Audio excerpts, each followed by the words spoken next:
बोलो बोलो शंकर भगवान की।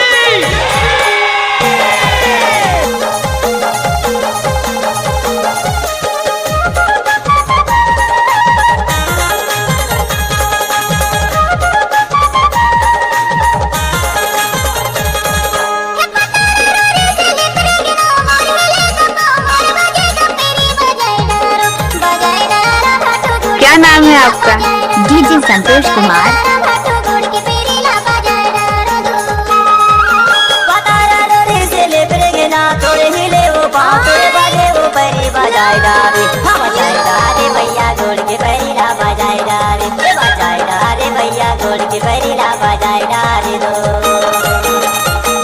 डीजे तो हर कोई बजाते हैं, लेकिन हम उसे हटाकर बजाते हैं।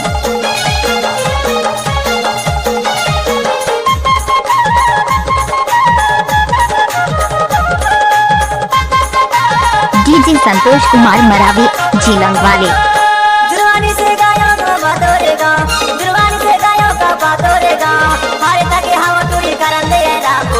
हमको कुछ बोले क्या? ओके। भैया गोड़ के परिला बजाए रे, बजाए भैया गोड़ के परिला बजाए दो। डीजे संतोष कुमार बघोर टोला वाले।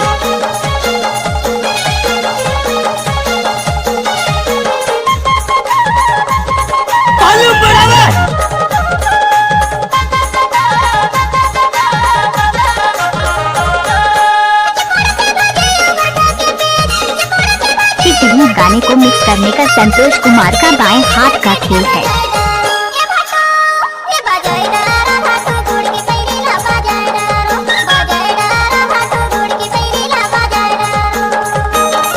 नाचुरी। अरे थक गए क्या? ओके।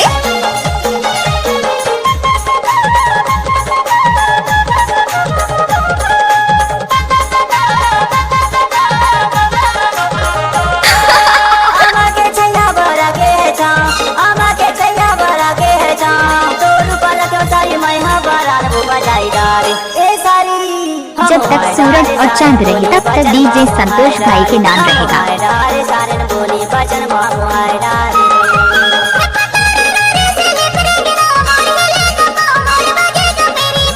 ओ बाबा।